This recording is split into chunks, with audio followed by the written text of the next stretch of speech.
We agree that the international community needs to remain united as we seek a comprehensive diplomatic solution to prevent Iran from obtaining a nuclear weapon. And I'd add that additional sanctions on Iran at this time would undermine that international unity and set back our chances for a diplomatic solution. On Iran, we remain absolutely committed to ensuring that Iran cannot develop a nuclear weapon. The best way to achieve that now is to create the space for negotiations to succeed. We should not impose further sanctions now.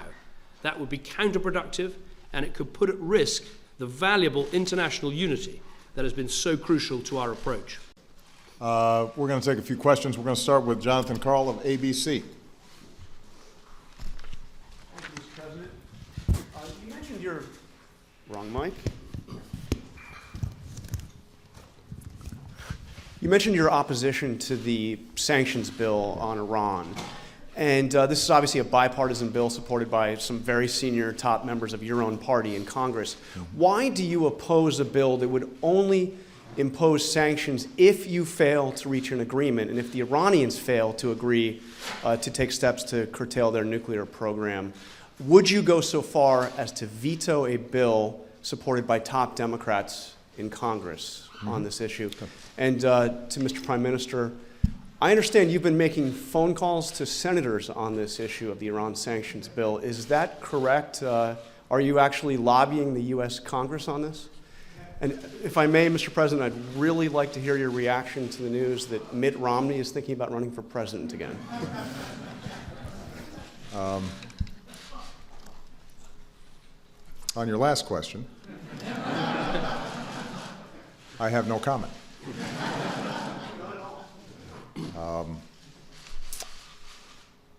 On your first question,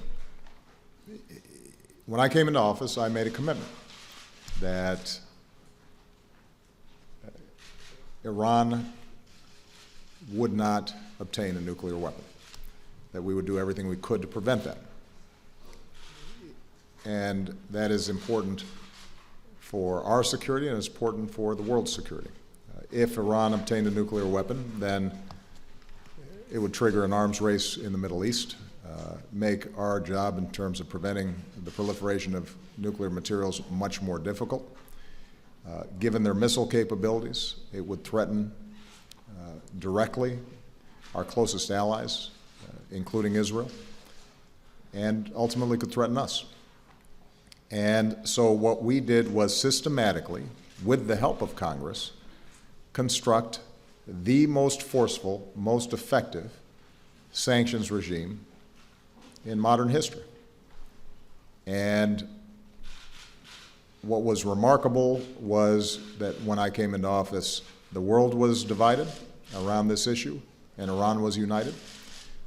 And through some very strong diplomatic work, we united the world and isolated Iran. And it's because of that work that we brought them to the negotiating table, not for posturing, not for meetings that lead nowhere, but to a very hard-nosed, nuts and bolt discussion of their nuclear program. Now, the interim deal that we entered into also froze progress on their nuclear program, rolled back, in some cases, the stockpiles of material that they had already accumulated, and provided us insight into their program that was unprecedented. We have people on the ground who are able to verify and inspect and tell us what exactly is going on. That's not just our assessment. That's the assessment of intelligence services around the world, including the Israelis. So the agreement is held and the negotiations have been serious. We have not lost ground. Iran has not accelerated its program during the time these negotiations have taken place. In fact, Iran's program has not only been in abeyance, but we've actually made gains in rolling back some of the stockpiles that they had. Now, we have on the table currently a series of negotiations over the next several months to determine whether or not Iran can get to yes. And what's been remarkable is the unity that we have maintained with the world in isolating Iran and forcing them to negotiate in a serious way. The P5+1s includes not only China, but also includes Russia, and they have continued to cooperate with us in setting forth positions that would give us assurances that Iran was not developing a nuclear weapon. Now, I've always said that the chances that we can actually get a diplomatic deal are probably less than 50-50. Iran is a regime that is deeply suspicious of the West, deeply suspicious of us. In the past, they have surreptitiously and secretly advanced aspects of this program. We have huge differences with them on a whole range of issues. But if, in fact, we still have an opportunity to get a diplomatic deal that provides us verifiable assurances that they are not developing a nuclear weapon, that is the best possible outcome that we can arrive at right now. And the question I had for members of Congress, including those folks in my own party, is why is it that we would have to take actions that might jeopardize the possibility of getting a deal over the next 60 to 90 days? What is it precisely that is going to be accomplished? I can tell you what the risks are, and I think David shares my assessment here. Under the interim deal that brought Iran to the table, we were not supposed to initiate new sanctions. Now, you'll hear arguments that, well, these technically aren't new sanctions, they're simply laws putting in place the possibility of additional sanctions. I assure you that is not how Iran would interpret it or our partners would interpret it. So the likelihood of the entire negotiations collapsing is very high. And if that happens, there is no constraint on Iran at that point going back and doing exactly what it had been doing before they came to the table, developing a heavy water reactor that, once built, is extraordinarily difficult to dismantle and very difficult to hit militarily, going back at underground facilities that are very hard to reach militarily, accelerating advanced centrifuges that shorten the time span in which they can achieve breakout capacity. And they would be able to maintain that the reason that they ended negotiations was because the United States was operating in bad faith and blew up the deal. And there would be some sympathy to that view around the world, which means that the sanctions that we have in place now would potentially fray, because imposing these sanctions are a hardship on a number of countries around the world. They would love to be able to buy Iranian oil. And the reason that they've hung in there, despite it being against their economic interests, is because we have shown that we are credibly trying to solve this problem and avert some sort of military showdown. Now, in that context, there is no good argument for us to try to undermine the negotiations until they've played themselves out. Now, if Iran ends up ultimately not being able to say yes, if they cannot provide us the kind of assurances that would lead myself and David Cameron and others to conclude that they are not obtaining a nuclear weapon, then we're going to have to explore other options, and I will be the first one to come to Congress and say we need to tighten the screws. And by the way, that's not the only options that are going to be available. I've consistently said we leave all options on the table. But Congress should be aware that if this diplomatic solution fails, then the risks and likelihood that this ends up being at some point a military confrontation is heightened. And Congress will have to own that as well. And that will have to be debated by the American people. And we may not be able to rebuild the kind of coalition we need in that context if the world believes that we were not serious about negotiations. So I take this very seriously, and I don't question the good faith of some folks who think this might be helpful. But it's my team that's at the table. We are steeped in this stuff day in, day out.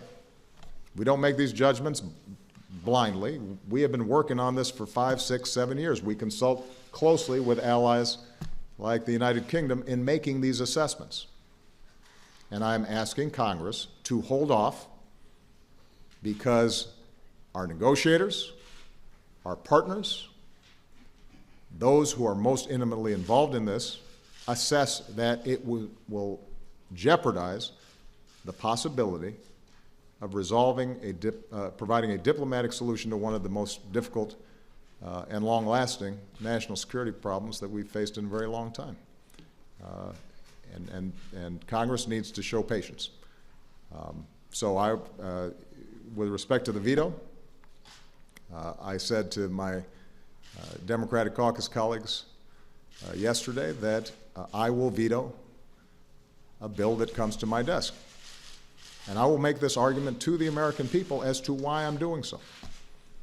And I respectfully request them to hold off for a few months to see if we have the possibility of solving a big problem without resorting potentially to war. And I think that's worth doing. We'll see how persuasive I am, but if I'm not persuading Congress, I promise you I'm going to be taking my case to the American people on this. I think the big picture is very clear. The sanctions that America and the European Union put in place have had an effect. That has led to pressure. That pressure has led to talks, and those talks at least have a prospect of success. And I would argue with the President, how much better is that than the other potential outcomes? And that is what we should be focusing on. But to answer you very directly, yes, I have contacted a couple of senators this morning, and I may speak to one or two more this afternoon, not in any way as British Prime Minister to tell the American Senate what it should or shouldn't do. That wouldn't be right. But simply to make the point, as a country that stands alongside America in these vital negotiations, that it's the opinion of the United Kingdom that further sanctions or further threat of sanctions at this point won't actually help to bring the talks to a successful conclusion, and they could fracture the international unity that there's been, which has been so valuable in presenting united front to Iran. And I say this as someone who played quite, I think, a strong role in getting Europe to sign up to the very tough sanctions, including oil sanctions in the first place.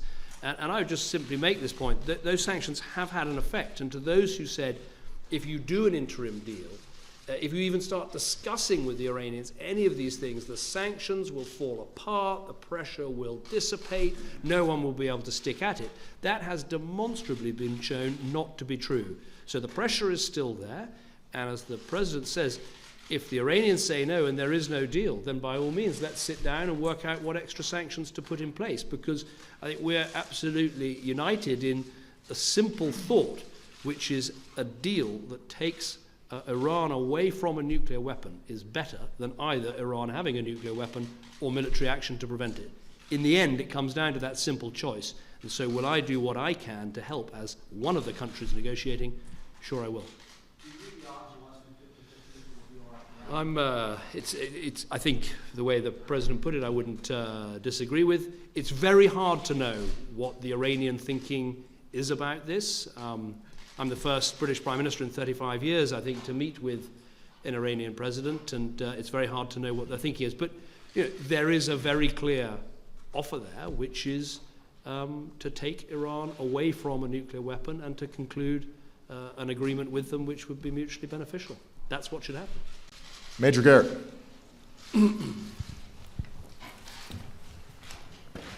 Thank you, Mr. President. Good afternoon, Mr. Prime Minister. Good afternoon to you, sir. Questions for both of you. I want to make sure we heard what you were trying to say. You're clearly directing a message to Congress in the context of Iranian negotiations. Were you also sending a message, both of you, to Iran that if the sanctions talks fail, that war footing is the next most likely alternative for this country and those who are allied with us in this common pursuit? And atrocities in Paris, raids and threats either in Belgium and Netherlands. I'd like to ask you both, do you believe Europe is at a turning point now in its recognition of what its threats are and its own mobilization in terms of new laws, security footing, larger budgets, and you both talked about cybersecurity. There is a crucial issue for both countries: backdoors and encryption to protect people and also privacy. I'd like your comments on that. Thank you.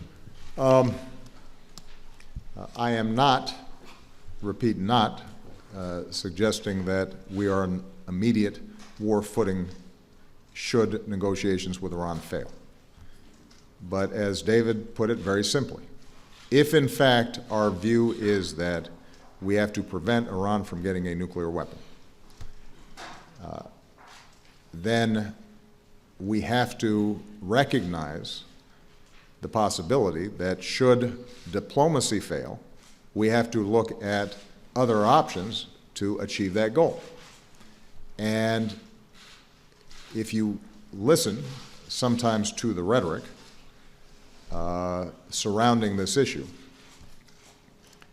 I think there is sometimes the view that this regime cannot be trusted, that effectively negotiations with Iran are pointless.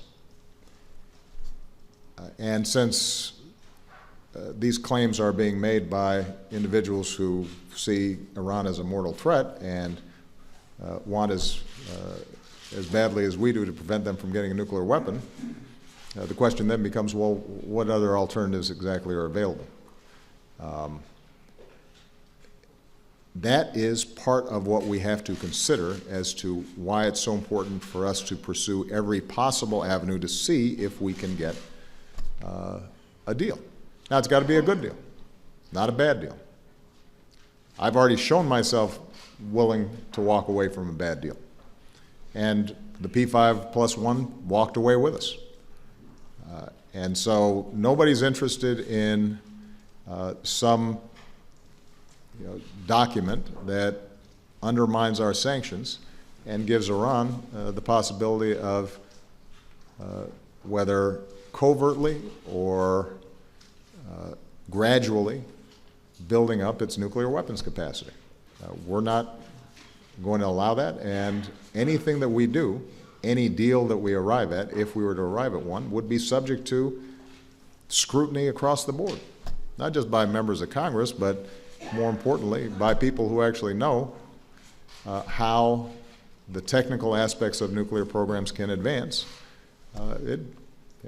and how we can effectively verify in the most rigorous way possible that the terms of a deal are being met. So the bottom line is this.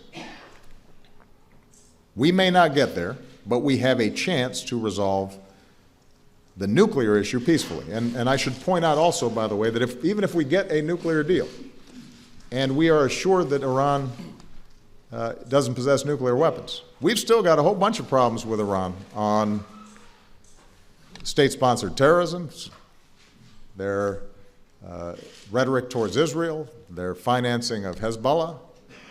We've got differences with respect to Syria. It's not as if suddenly we've got a great relationship with Iran. It solves one particular problem that is urgent, and it solves it better than the other alternatives that might present themselves. So my main message to Congress at this point is just hold your fire. Nobody around the world, least of all the Iranians, doubt my ability to get some additional sanctions passed should these negotiations fail. That's not a hard vote for me to get through Congress. And so the notion that we need to have additional sanctions or even the possibility of sanctions hanging over their head to force them to a better deal, I think the Iranians know that is certainly in our back pocket if the negotiations fail. On the Iranian issue, I won't add much to what the President said. I'd just make this point that I don't think you can characterize it as if there's a deal, then the pressure is off Iran, and if there isn't a deal, new pressure has to be applied to Iran. I mean, even if there is a deal, the key to that deal will be transparency and verification and making sure that this country isn't developing a nuclear weapon, and that will mean repeated pressure even after a deal is done. I think that's very important, and I would absolutely back up what Barack says about recognizing that in so many other ways we have some major disagreements with what the Iranians have been doing. I mean, Britain has suffered particularly from the appalling way that our embassy and our staff were treated in that country. So, you know, we approach this with a huge amount of skepticism and concern, but the goal of an Iran without a nuclear weapon makes these talks worthwhile.